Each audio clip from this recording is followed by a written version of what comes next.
дека е така, тогаш ние би немале проблеми со ефикасноста и со настапувањето на терен на инспекторите. А знаеме дека имаме.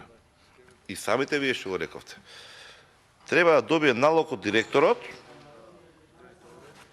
во сабота навечер,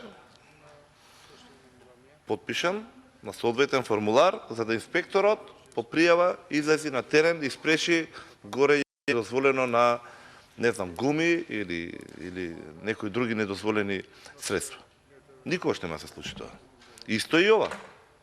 Ако ние треба да се јавиме, а сосема подруго би било доколку овозможиме ние законски правните или физичките лица да направат пријавата или иницијативата и со тоа да може инспекторот да настапи веднаш.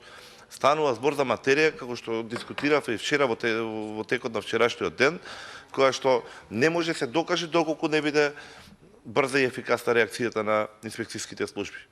А штетите понатаму ќе се провлекуваат. И по однос на здравјето, и по однос на безбедноста, и по однос на животната средина, и на граѓаните. Не знам зошто би било проблем да се објави и телефонот на инспекторот. Например, ја комуницирам со неколку инспектори на редовна основа. Никогаш луѓето не направиле проблем да се сподели телефонот или да можеме да ги контактираме во било кое време. Но, ако веќе директорот треба да го налогот, инспекторот му се врзани рацете. Само им даваме маневар плюс во насока на поефикасно и подобро извршување на работните обврски. Ви благодарам.